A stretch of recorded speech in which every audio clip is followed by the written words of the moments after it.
Our weekly Facebook and YouTube live. I'm here, Fitra, and with me, Teng Boo, our speaker Hi. for today. Yeah, hi. And if you haven't follow us on our social media, do follow us on our Instagram, Twitter, Facebook, LinkedIn, and also TikTok, Capital Yeah, Dynamics. Don't yeah. forget, and as well as subscribe to our YouTube. Or Yeah. subscribe to iCapital Yes, newsletter. iCapital newsletter to iCapital Biz. Okay. So don't forget to check it out. And so before we get straight into our topics, if you have any questions, comment, or any thoughts that you wanted to share with us, feel free to comment down below in the section comment so that we'll know what your thought is. And do check it out. So today, welcome Tembo. How are you? How are you feeling today? Okay, usual Saturday. Usual Saturday? Yeah. People say thank God it is Friday, right? Yeah. I would say thank God it is Monday.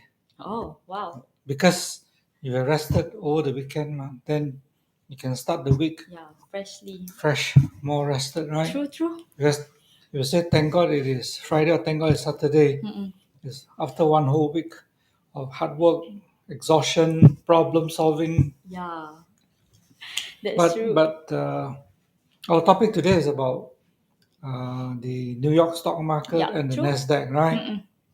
Just to make sure that our participants understand what happened, Yeah. because we received a lot of suggested topics, right? Many of you asked whether I could comment on Malaysia's education system, the present system, and the future education system. What's the future of our education system? Quite a number suggested a topic, and I think there are one or two that ask to talk about the what is that? The menu Rama, is it? Yeah, Right, Manurama. the five The ringgit, viral, yes. 5 ringgit thing, right? And then there were a few who suggested that could I just share my views on the the younger generation nowadays, Yeah. where The they work seem ethics. the work ethics, they have a attitude of entitlement, what has gone wrong, blah blah blah. So I think the range of suggested topics was actually quite wide. We are really very thankful that all of you took the trouble to give your suggestions Yeah. and so on. And in the end, why did we choose the bear market on New York and Nasdaq? I guess we were actually discussing internally what should we, because all the topics that were suggested were very good, very relevant to our Malaysian society, Yeah, right? true. Uh, and in the end, we decided on this topic because for those of you who are investing in stocks, right? For those of you who are watching the stock markets, you find that in the last month in January, if you look at the S&P 500, you look at the Nasdaq Composite, they had a strong rebound. S&P, I think in January had about a rise of about 8%, right, which is pretty strong for a single month. And then for Nasdaq, I think it went up from 1st Jan to early Feb. The Nasdaq Composite jumped up, I think, about 14%, right? So, and many of you would know that the NYSE and the Nasdaq has been dropping almost the entire 2022. Right? It's a bear market. So then the question that people ask would be, is the rebound, that rise in January, whether it's S&P or Nasdaq, does that signal that the bear market is over? Or or is the bear market still intact? And should we, if you have US stocks, should we sell the stocks? And if the bear market continues in US, what is causing it, and how would it impact the Malaysian stocks, right? So that was January up to early February. Then in this month, since 3rd of February is Friday, there was a day when the US government announced the employment report for January 2023. And the job report for January 2023 was very strong. It was uh, way beyond anybody's forecast.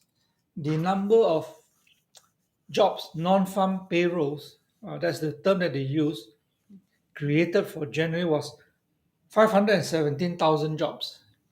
And from whatever I can read, the forecast of different types of economists, fund managers, analysts for January were averaging about 180 to 200,000 jobs only. So the actual number was 1.5 times bigger than what was forecasted, right? And the unemployment rate dropped to its lowest since 1969. Oh. Right? Okay, that's the first one, 3rd January. Then after that, a few other economic indicators for US came out. Retail sales for January was super strong, up 3%, when people were thought of maybe 1% rise, and the retail sales were strong across the board. Even if you take out auto sales, gasoline sales, US retail sales were still up strongly. Then you have the initial claims, which is on a weekly basis. The US has an economic indicator called weekly initial claims. Right? These are claims for insurance for the insurance for unemployment, and it is useful. It is a very useful leading indicator of the US employment market. In other words, before the US employment market goes into recession, you will see the weekly initial claims starting to deteriorate first, or vice versa. So it's a very reliable uh, leading indicator to look at. Then for the most recent was Thursday. It's always released Thursday night. I mean Malaysian Thursday night or Thursday US time zone, right? So the latest weekly initial claims were again stronger than expected.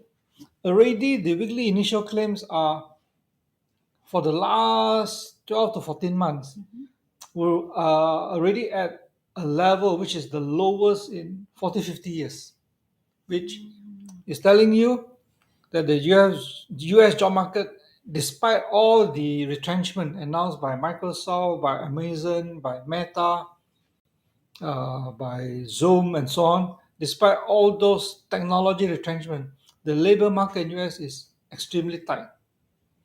Then to make the last 2 weeks really tense, really the type where if you are watching stock markets closely, where it makes you nervous, is the producer price index. So before that, the consumer price index for January for US, it came out, it declined. Right, the CPI declined at the headline level and at the core CPI, both declined. Only problem was it fell only slightly. It fell much less than what investors and the stock markets were expecting. So, in other words, it's saying that CPI was saying that look, inflationary pressure in US are still very strong. Then this was before retail sales and all that. Then on that Thursday, when weekly initial claims came out, you have producer price index, which is another consumer price index measures the price level at the consumer level, right? Then you have the producer price index, which is measuring prices of raw materials and so on at the producer level. That report was super bad because the producer price index really shot up. The market investors were expecting an increase of about 0.3, 0.4%, and the producer price index, the actual number came out at 0.7. That's on a single month, which is very high, very high, right? So if you look at all the key economic indicators, the job report, for January, the consumer price index for January, retail sales for January, the producer price index for January, all shows that the US economy is still overheated. I Now, see. before that, Jerome Powell has already said, I guess too prematurely, that the disinflationary process for the US economy has already started. So that's why investors were like, they were behaving like FOMO, fear of missing out, Yeah. right? So they jump in January, thinking that, okay, yeah, US monetary tightening is coming to an end very soon. Then, in the first 2 3 weeks of February, you name all the economic indicators, all of them say that US economy is overheated. Then you have two Federal Reserve members. One is James Bullard from St. Louis, and another one is a lady, I cannot remember her name. Both of them say, look, in our FOMC meeting. FOMC meeting is the meeting where it's the Federal Open Market Committee, right? That is a committee that decides whether they should increase interest rate, by how much, or if not, so on and so forth, right? So these two Federal Reserve members, officials say that actually the Federal Reserve should have increased the interest rates by 50 basis points. The last one, they increased by 25 basis points, which is pretty mild. So these two federal officials say, no, no, no, no, because the inflation problem in US is still serious. The inflationary pressure is still very strong. So the Federal Reserve, the FOMC, should have increased by 50 basis points because the investors, the NASDAQ and the NYSE were already expecting going forward for 2023 that the FOMC will increase only by 25 basis points or may even pause. So, which means that the monetary tightening that phase is coming to an end. That's why the sort of the rebound came in. Now, when the economic data for February, all of them came out to be super strong, and then the Federal Reserve official told us that, look, we should be tightening at 50 basis points. Then the Nasdaq Composite, the S&P 500 started dropping. So the question now is, I'm just describing what has happened in the last 1 to 2 months, right? So the question now for investors is the bear market. The bear market in Nasdaq started in November 2021, right? From November 2021 to its lowest, the Nasdaq Composite has dropped about 37%. That's quite serious. That's on the index. If you look at individual stocks like Meta, which is formerly Facebook, it has plunged 60-70%. Tesla has plunged 60-70%. Amazon.com has plunged 50-60%. So that is pretty severe, right? S&P, the bear market started a bit later in January 2022, and at its lowest was minus 27%. So the question now is the rebound in January 2023 the beginning of a new bull market, or is January 2023 just a short rebound and then the bear market will take over? Yeah. So that's important Interesting, for people who are investing in the stock market, whether you invest in New York or you invest in Malaysia, it's important because with all the strong US economic indicator, people were expecting that the US dollar, the exchange rate of the US dollar will start to decline, which it did. In the last couple of months, you look at ringgit against US, right? Ringgit strengthened from about 480 to about 430, right? 420 something. So people say, oh yeah, US dollar has really peaked and therefore it should start weakening. Now, suddenly, the foreign exchange market may have got it wrong. So if you look at it recently, the last 1 week or so, the ringgit started weakening again. It's not just the ringgit, it's other currency as well. Currencies against the US dollar. The US dollar started strengthening again, which means what? The foreign exchange market is telling you that, look, the US economy is still too hot.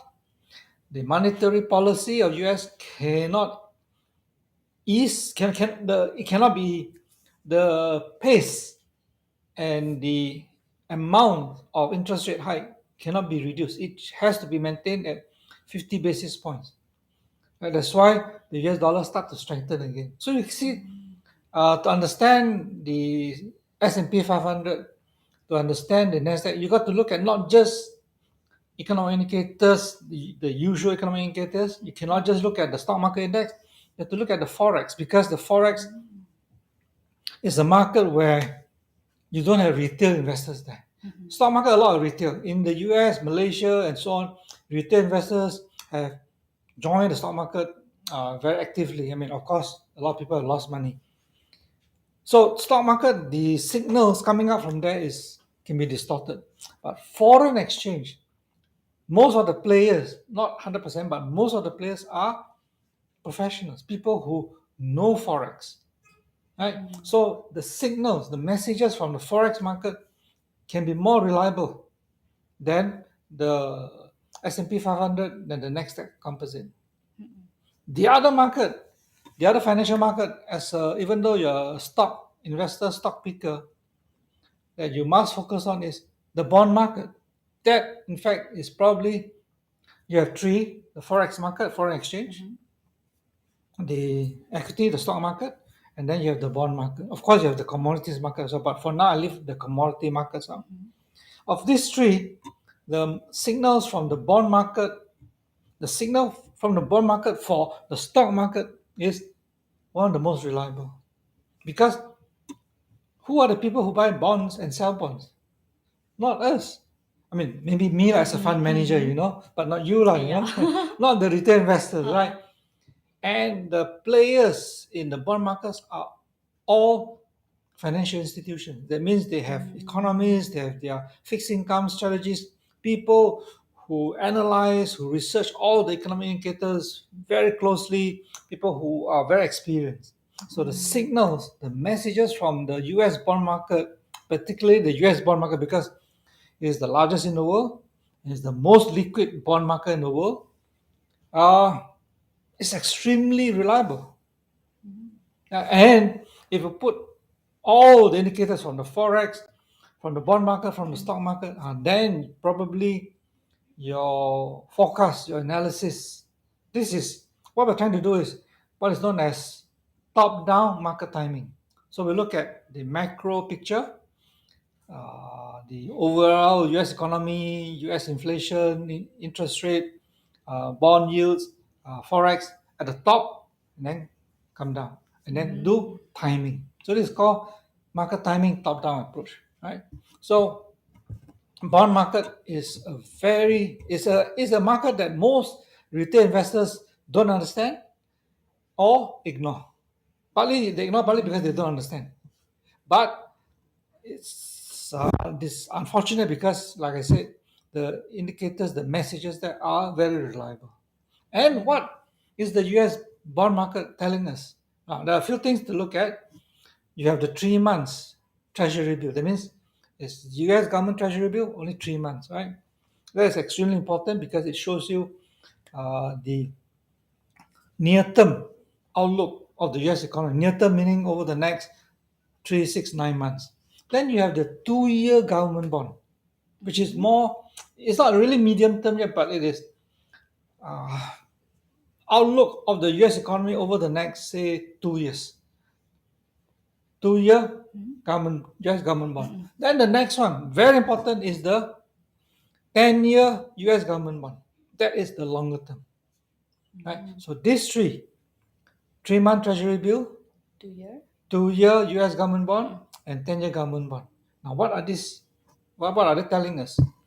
In this case, especially for NASDAQ, the most important one is the 10-year government bond.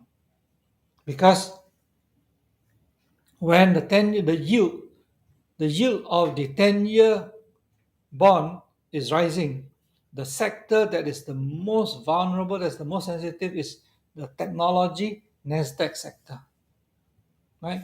So in 2021, 2020, when pandemic broke out, when there was a recession, all the short term, the long term, the medium term just all dropped to very low level, right? And then since 2022. At the end of 2021 and 2022, the 10-year bond has been rising and rising and rising. Now, recently, up to last year, the highest it rose to was about 4.2%. That's very high. Up, if you look at it in the last 10, 20 years. And then after that, because crude oil price dropped, gas price dropped, commodity price dropped, then people thought inflation was over. Then this 10-year government bond yield dropped from 4.2 to about 3.4%. People thought, okay, fine, inflation is controlled. But what is important, that's why I said the messages from these different markets have to be taken into account. The yield on the US 10-year government bond has risen from 3.4 to 3.9%. That is a big move, right? And my personal feeling is that I think looking at the overheated US economy, looking at how stubborn the US inflation is, right? And you put all this together, the 10-year bond yield is going to climb higher. I personally think that it's going to go higher than 4.2%, right? If that is true, then I think NASDAQ and also S&P 500 and the Dow Jones average, they still got a long way to go. The bear market still got some way to go, right? What you're seeing this week where the market started dropping is probably the beginning of the next downturn, right? And I mean, for those of you who don't want to just listen to this sort of live session once a week, or you want to be able to monitor it closely, right? Because these are things that are very fluid. It changes constantly. What I say now, whatever my outlook, whatever my forecast, next week may not be the same because there are new data coming out. The situation has changed, So, but as of now, I think that the yield on the US 10-year government bond can go up to as high as 5%. Now, if that is correct, or even higher to 5.5, if that is correct, even if it goes up to 4.5 or 5%, I think the NASDAQ is going to drop a lot. S&P is going to drop a lot. So then you have to ask yourself, what will make the US 10-year government bond go up to 4.5 or 5% or 5.5%? Because should the 10-year bond go up to 5%, then the 2-year government bond most likely will be 5.56%. At 5.56%, 2-year US government bond yield, the US economy would definitely slow down and most likely would be in recession because interest rates by then would have been too high. And the housing market in US is already in recession. Then other interest rate sensitive things like car purchases, right? Credit card purchases and all that would be affected. So now the question is, if you look at the history of the US stock market, there are many bear markets. Normally in the financial industry, the finance industry, the bear market is defined as where the index has dropped 20% or more. If it's 10%, then it's generally called a correction, which means no big deal. A bear market, 20% drop or more. And then the other thing is the length. It could be as short as 1 month, right?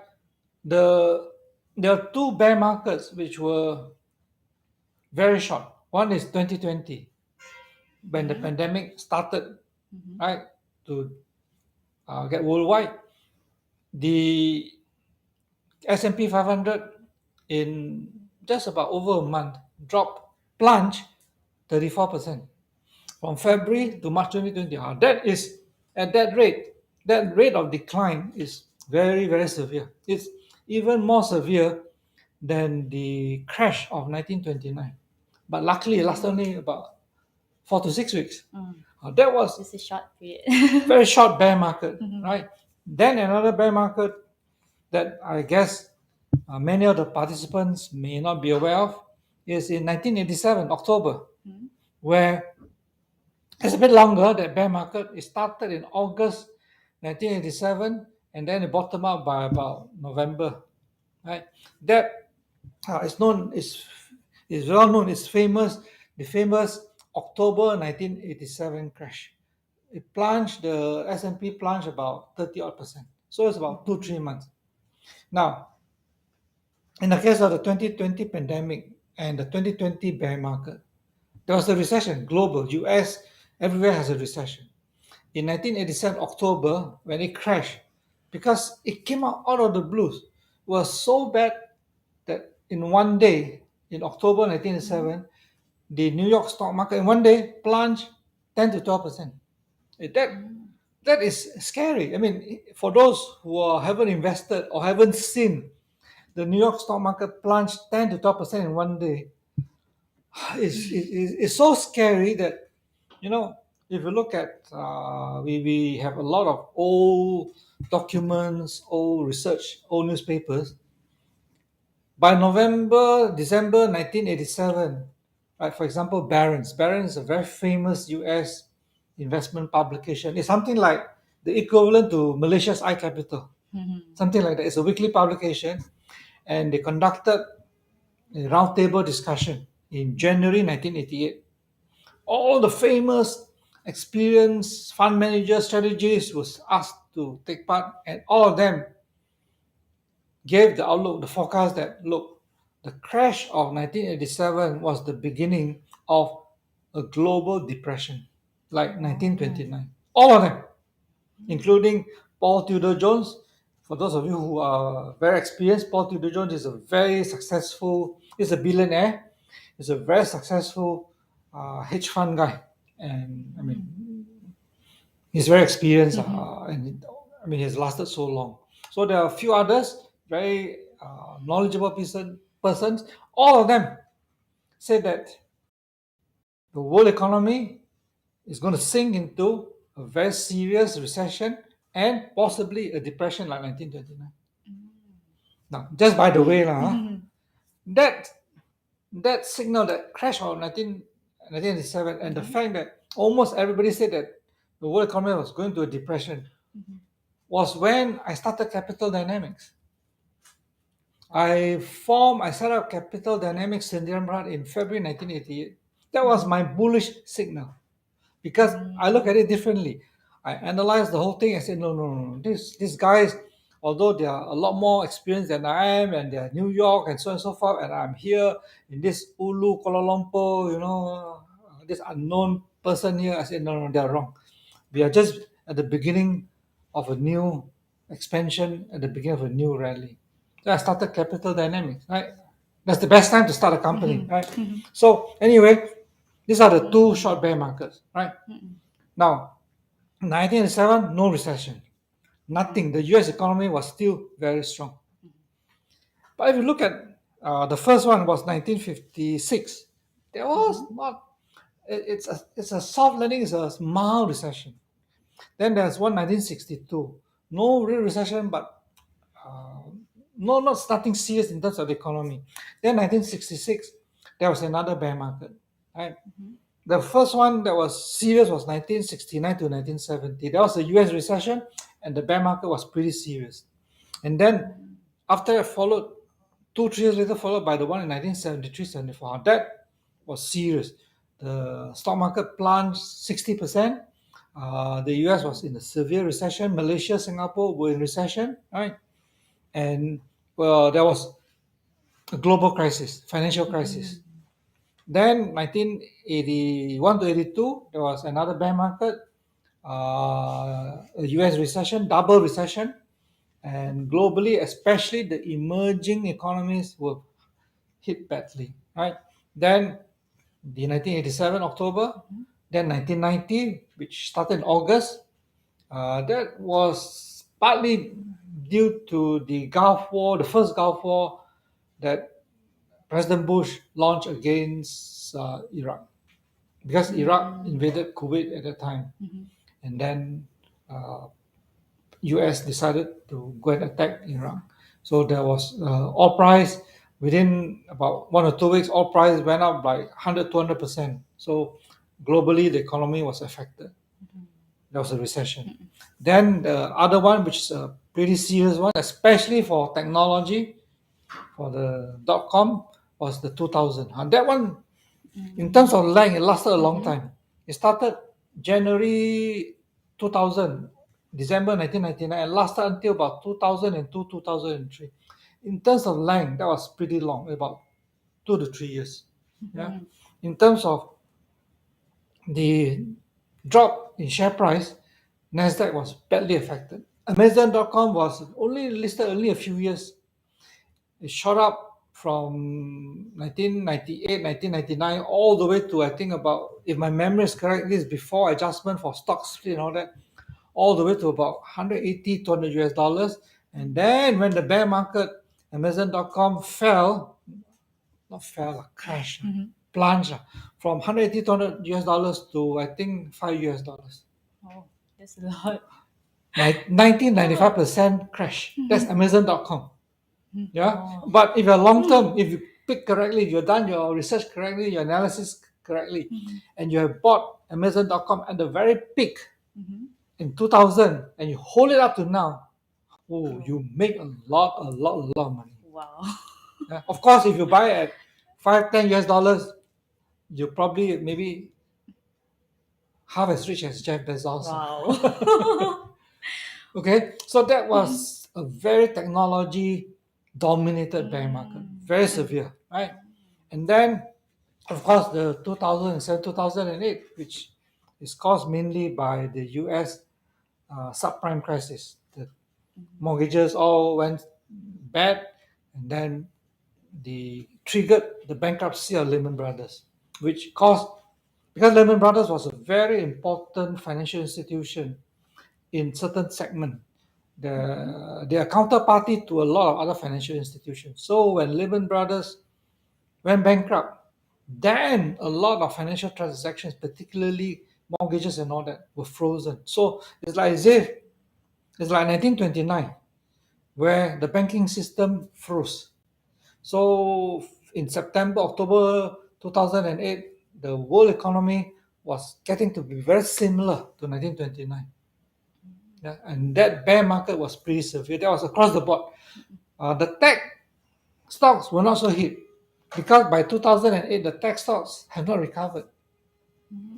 Amazon.com, I told you, plunged 90%, right? Up the bottom in about 2002, 2003. By 2008, 6 years later, the share price of Amazon.com was still at a very low level. Okay. So when the bear market hit in 2008, S&P 500, the normal, the non-tech stock were badly hit, especially the banks. That's when AIA went bankrupt, Barclays Bank nearly went bankrupt, a lot of American banks had to be rescued, right? So that, compared with 2000, both are severe bear markets, but hitting separate, different types of sectors of the economy. 2000 was global, 2008 was global, right? And then, of course, you have the 2020, the short 34% plunge in the S&P, which affected all over the world. And then now, the current bear market. This, what the S&P and the NASDAQ have experienced since early 2022 up to now, it's, by any definition, it's really a bear market. So there's no argument really. So the thing now is it over? Or do we have another one leg, major leg downwards? True. Okay. We got some questions from our viewers from YouTube. He asked from Vince Lim, how to understand the signals from the Forex market previously? Good question. Probably we need to have at least a half day seminar. Yeah. Let me put it briefly. Okay, for example, the strength of the US dollar in the last 2-3 years has been due mainly to a very aggressive US monetary policy. And the US monetary policy has been aggressive partly because the US Federal Reserve started tightening too late, and also because the US economy was very strong, which means it's telling you the strength of the US dollar is not because ringgit is weak. It's not because euro is weak. It's not because Aussie dollar is weak. The US dollar is strong is because the US economy is too strong, and therefore the US interest rates have to be continue to increase and stay at a high level. So that's why it flows into the Forex market. So the signal in the last 2-3 years. Now, the situation is not always the same. The strength of the US dollar in 1985, right, has a different reason. 1985, US dollar was very strong against the yen. Then, as usual, US government is the big bully. It's always bullying every country in the world, no matter where you are, no matter who you are. So in 1985, they bullied Japan. So they organized what is known as a Plaza Accord, where all the G7 countries came together and tell Japan, look, I want your Japanese yen to strengthen because your Japanese yen has been weakening and the US dollar has been strengthening. Said, no, no, no. US dollar strengthening no good for US export. So Japan, you've been exporting a lot very successfully. I want you to strengthen your yen and push your yen up. Okay, that's known as the 1985 Plaza Accord. Then the US dollar started weakening. So that situation is different. The underlying factors causing the US dollar to strengthen are different from now. Now the last 3 years, because the US government in tackling the 2020 pandemic spent about 10 to 13 trillion US dollars in stimulating. They have overstimulated the economy. It's like, possibly they have taken too much. They have taken too much economic Viagra, so it's overheated, and therefore the US dollar continues to strengthen. So in this situation, like I said, every situation is different. So you've got to look at the cause and effect. What is the cause? What is the effect? So in this current situation, the US dollar is strengthening because of the overstimulation of the US economy, which led to high inflation, sustained inflation, which is so difficult to control. And then from that, you can see, okay, therefore monetary policy, US monetary policy has to be tightened, US interest has to be high. Therefore, you can tell you that, okay, the NASDAQ and the S&P probably will be affected by that. That's how you link the Forex market with the US economy, with the stock market. I see. What an informed answers from Teng Boo to answer Vince Lim questions. So next we have from Wise Chun from Facebook. Mr. Tan, thank you for your detailed explanation on the impact of the various indicators. Nobody has explained it like this before. And question from Stephen Patrick. Morning, Mr. Tan. Which specific indicators give you the confidence that the crash of 87 wouldn't result in a depression? Thank you. Oh my goodness. 35 years ago, Stephen. Okay. First thing is, I guess it's partly because one reason is because of the contrarian nature. Every one of them say that there's going to be a global depression, and I have done a lot of research into the 1929 depression before, and I know that the factors. A lot of times people look at things superficially. People look at correlation. Okay, every time the moon comes out, I get headache. Oh, therefore the moon caused my headache. That's correlation. There's no cause effect. My headache could be because the whole day I work too hard, got too many problems, nothing to do with the moon, right? But because every time the moon comes out, I got a headache. Therefore, the moon caused a headache. That is wrong. So the so-called experts, the US, the Paul Tudor Jones, the Ron Barron, the Felix Zulauf, who is a very famous Swiss fund manager, right? All of them were looking at it in a very simple correlation manner. Oh, in 1929, the market crashed before the depression happened. The New York stock market crashed in October 1929, right? Then after that, the depression came. Now the same thing is happening. So they do surprisingly very simplistic analysis. So I'll take a look because, like I said, I've already done a lot of research into the 1929 Great Depression. Just underlying circumstances were completely different, very different, and Like for example, in 1929, there's no such thing as uh, government. Okay, the Federal Reserve, the U.S. Federal Reserve in 1929 was still a very young institution. The Federal Reserve was created only, I think, 15 years before that, around the First World War.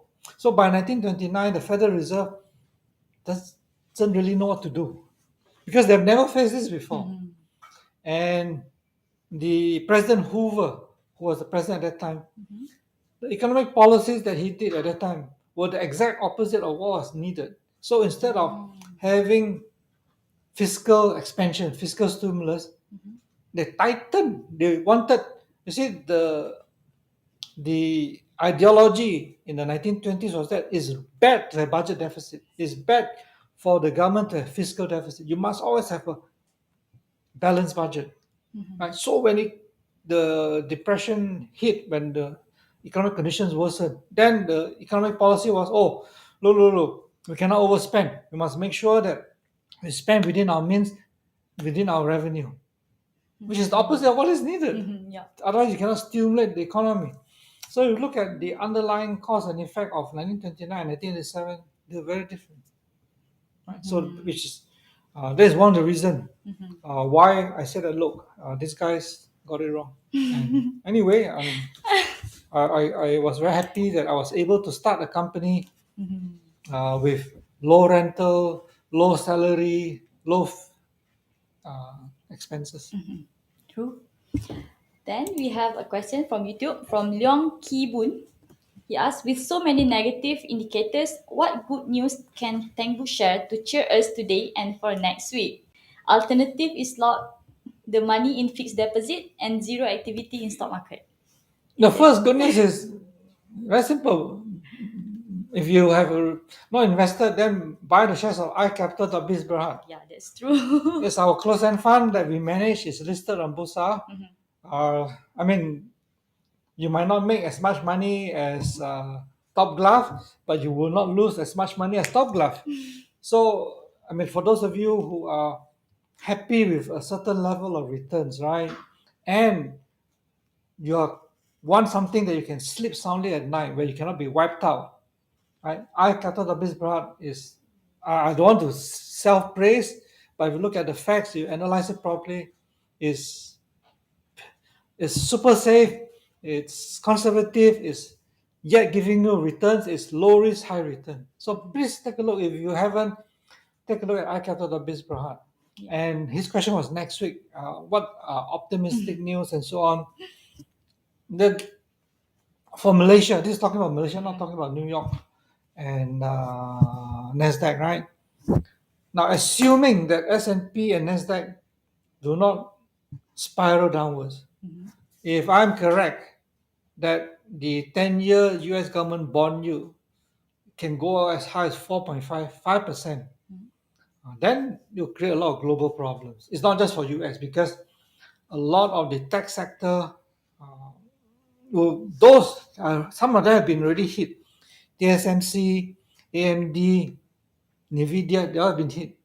But if the bond yield goes up to that level, then more sectors within the technology industry, semiconductor, will be dragged down, and even the US car industry will be dragged down.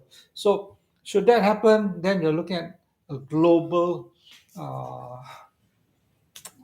happening. Now, for Malaysia, I hope that our current unity government can be more friendly towards China.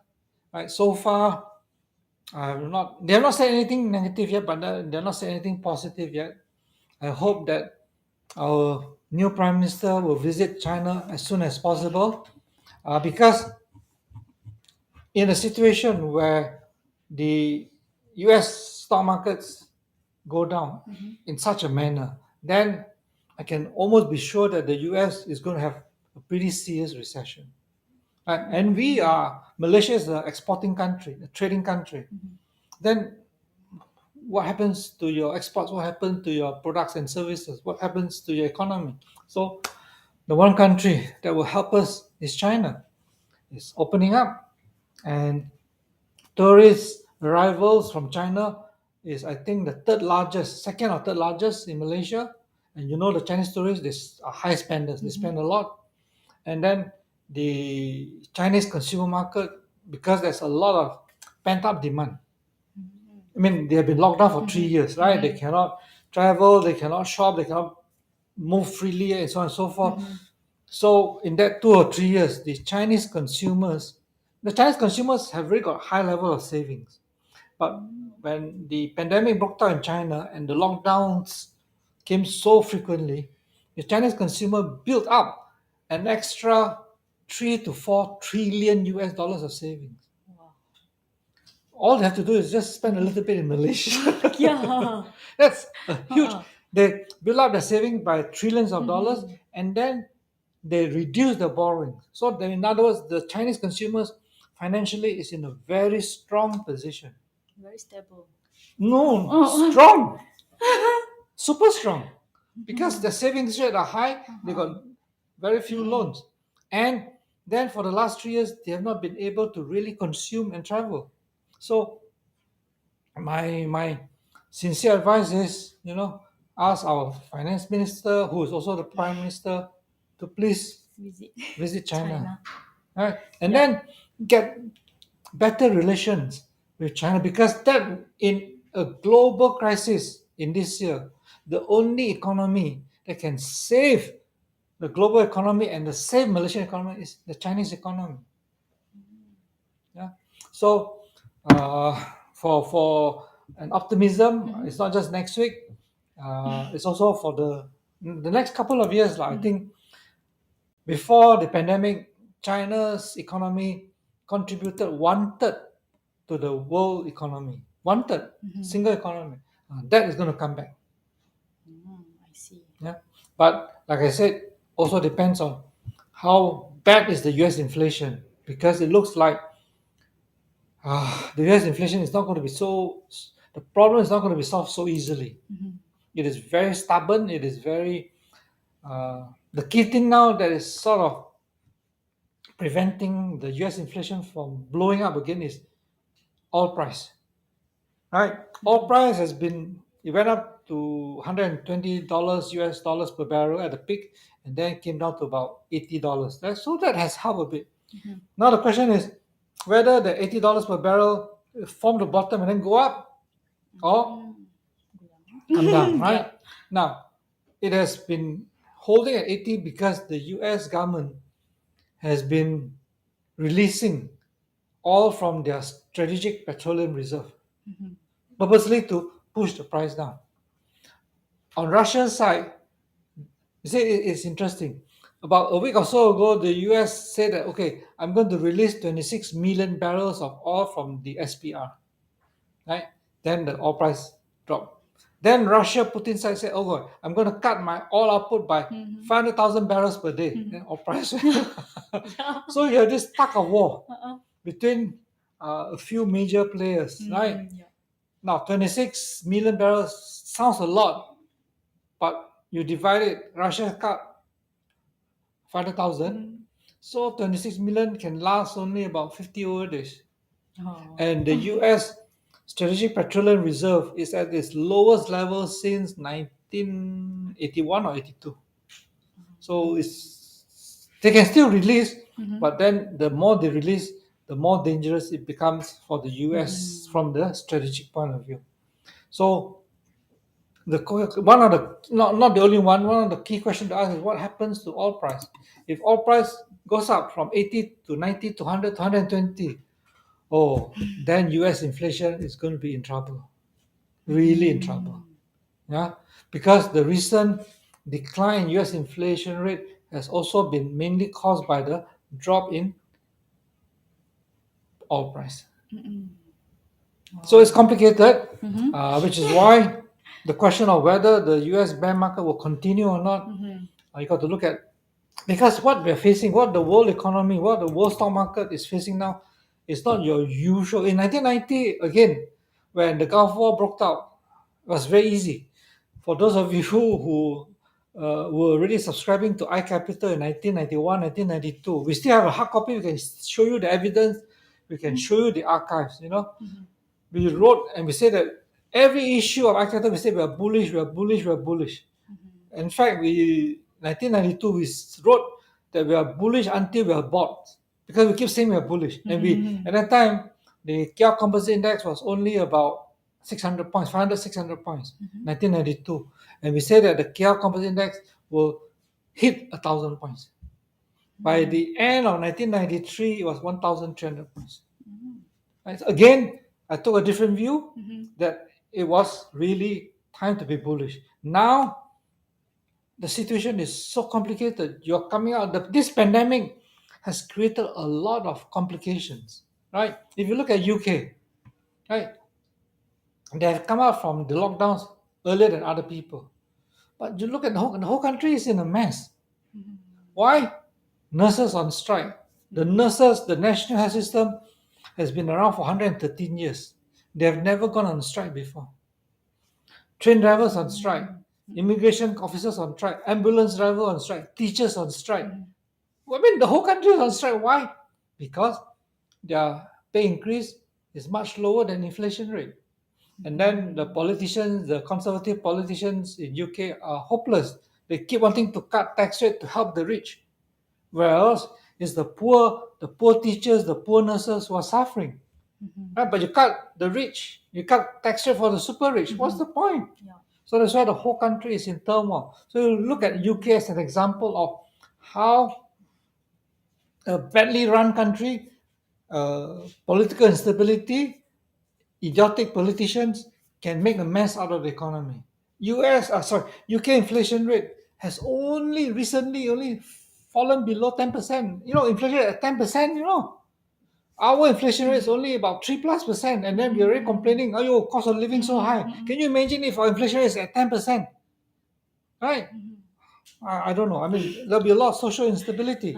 Right? So what I'm saying is, you have the pandemic, you have a lot of aftermath, a lot of complicating factors. Then you have geopolitics, US China, you have Ukrainian crisis, right? Then you have climate change.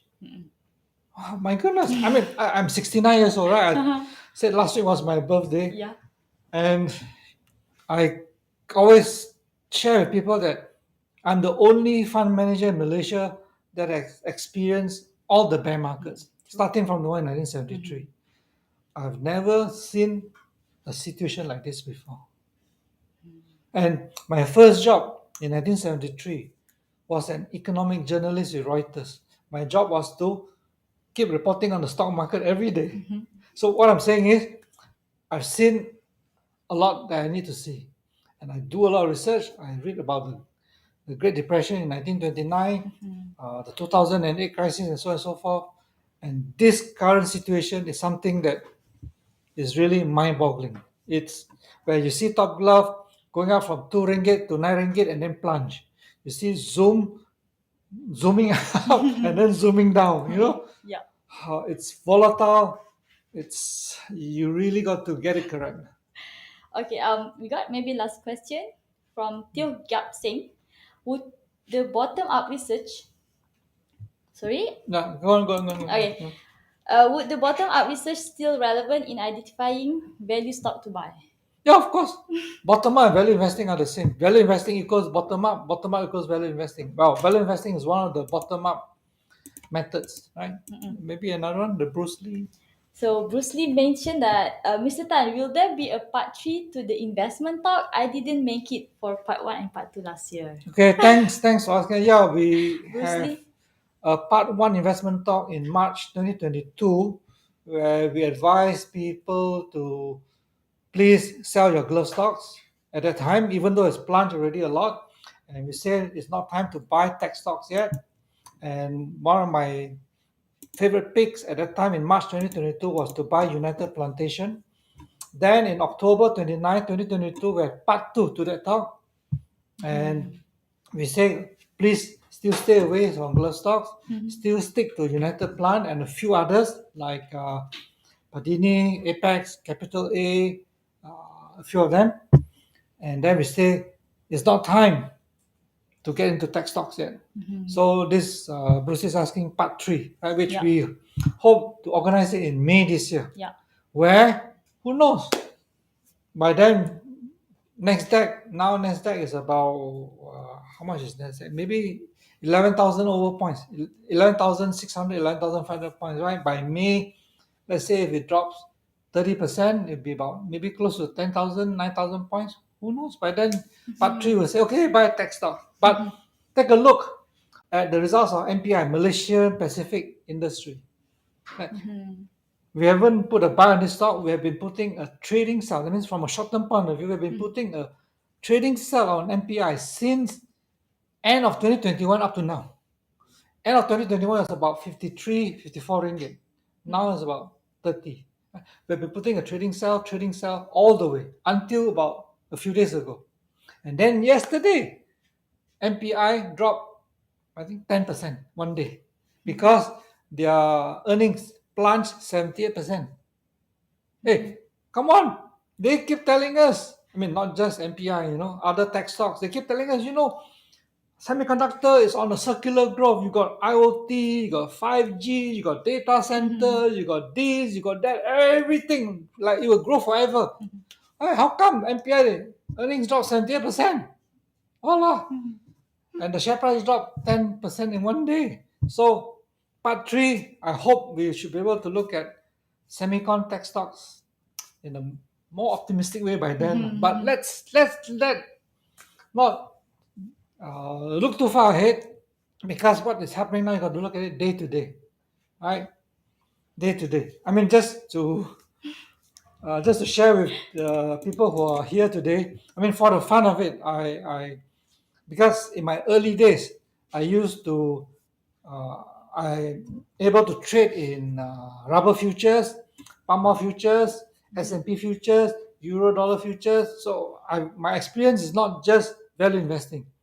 I can do very short-term trading. I've done intraday trading. I've done shorting. I've shorts. I do a lot of short selling in 1982 because Malaysian market at the time allowed short selling, right? And there was a bear market in 1982. I was short selling almost every week, and I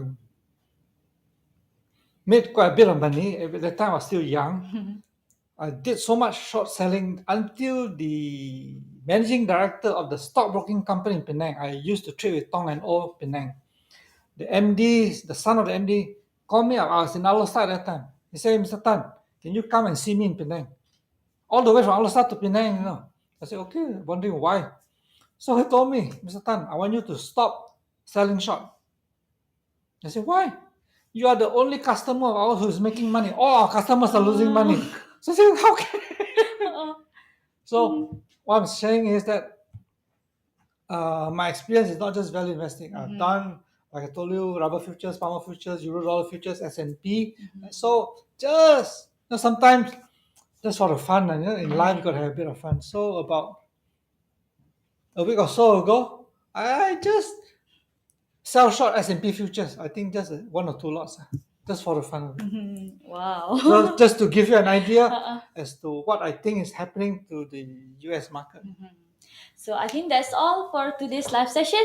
Thank you so much, guys, for watching and enjoying our live. And don't forget to follow us on our social media so that you keep updates on us and also our upcoming events too. And more importantly, because the newsletter, our iCapital newsletter is super that cheap. It's 49 ringgit a year for the digital edition, 99 ringgit you get print edition in full color, plus access to the internet, plus access to the app. For 99 ringgit a year. Oh my goodness, this is cheaper than menu Rama. So go subscribe our iCapital.biz newsletter. So thank you guys. We'll meet again next week. Bye bye. Have a great weekend, everyone. Thank you.